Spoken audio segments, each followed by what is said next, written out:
Hello, everybody. I'm Lexie's friend, Nicole, and I'll be your matron of honor for the evening.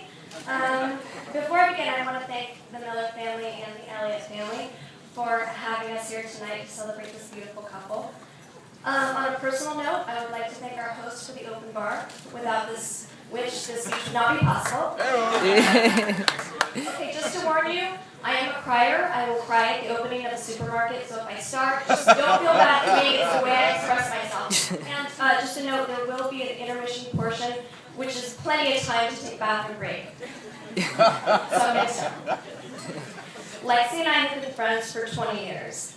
Now, when you hear that we've known each other for 20 years, and you look at us, and you do the math, I know you're thinking, oh, their moms must have met at Lamaze class. Thank you, but no. Lexie and I met in 7th grade, and it was friendship at first sight. Aside from liking the same music and sharing a disdain for teenage girl drama, early on I could tell there was something very interesting about Lexie. I first noticed her power of persuasion freshman year. Let me take you back to St. Margaret's High School. The year was 1995.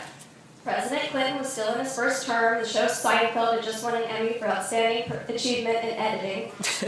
And it was lunchtime on the football field. Something peculiar was happening. Where there should have been a group of popular cheerleaders gossiping in one area and nerds cowering in another, there was a giant circle of girls. You see, somehow, somebody, working against the very nature of high school hierarchy, had led the entire female population of 9th grade to reject the very notion of a class divided. So all 40 of us girls sat in one circle. It was very kumbaya. And do you know whose idea it was to break the teenage girl stereotype and sit in an all-inclusive circle? Well, I have no idea who it was, but I can tell you it wasn't Lexie's. By the look of her face, she was having none of it. This is ridiculous. We can't even talk. We're sitting so far from each other. At that moment, I knew the circle of pieces days were numbered. By noon the next day, as each girl walked up with their lunches, Lexie, through this power of persuasion, convinced each and every one of us to sit not in a circle, but in a line. We're sitting in a line today, she said. These powers would serve her well when she decided to make a career of persuading 12 people, who would be called jurors.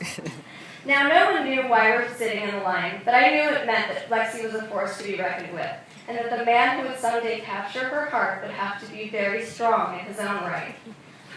A lot of people have their funny friend, they have their level-headed friend, they're always there for you friend, and their tell-it-like-it-is friend. These are the kind of traits that are usually not seen in one person. But I get to have all of them with Lexie. She is a walking juxtaposition of traits. But there was one quality that I never saw very much of in her, which brings me to gingerbread. Okay, for the uninitiated, the art of gingerbread house can be as simple or as complex as you make it. For some, gingerbread is an Olympic sport that is finished only when your cookie roof starts to buckle under the weight of sugar.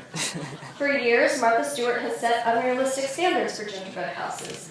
Over Christmas break, Lexie and a few of us decided to channel our inner Martha in an attempt to create our own gingerbread masterpieces. By the time the dough had been baked, the icing made, and the houses built, the fun part, the decoration part, could begin. And there was Lexie snacking on her decorations. She was so fully engaged in talking and making jokes that hours passed without her noticing that Marissa and I had finished our houses. Lexie finally realized what we had made and said something that she will never live down. Pointing at our backyard icing lakes, complete with gumdrop swans, she said, "Can you do that on mine?" We joked that in 40 years she would be middle-aged, drinking a martini on a chaise lounge and asking us to have her fun for her. "That's cute, doll. Can you do that on mine?"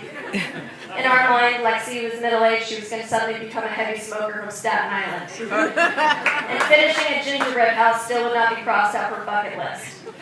As my crafting obsession worsened, I would send little valentines to her when she was in New Orleans. And Lexie would always recuse herself with, "These are cute, but I'm not creative like you." It was around this time that I knew that the man that would capture Lexie's heart would not only have to be strong, he might also need to know his way around a microwave. When I met Nick, it was obvious that Lexie had met her match, yes. He was so sweet and loyal and adoring of Lexie, happy, affectionate, with a good moral compass, A guy with so many great qualities that you don't normally see in one person. They complement each other. Where Lexie was more shy around new people, Nick was out more outgoing. When Lexie would watch Real Housewives, he would read the news. And he had a quiet strength that could challenge Lexie when needed. Here was somebody who wanted to treat her like a queen, but would speak up if she decided to play the princess. A man who would remind Lexie of the merits of a circle when Lexie was pushing for a line.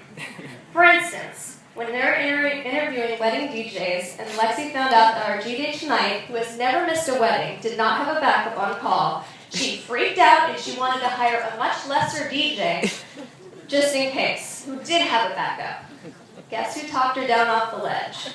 You have Nick to thank for your gig tonight. I'm really glad that you made it. But for all the ways they were a perfect match, I still wasn't sure if he had any domestic abilities. But with this kind of love and the two of them being lawyers, I thought, hell, they could just hire someone to cook for them and make handmade cards.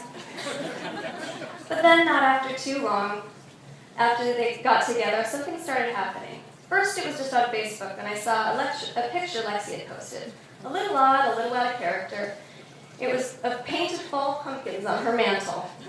Next, I noticed a recipe pinned on her Pinterest board that was rather complicated.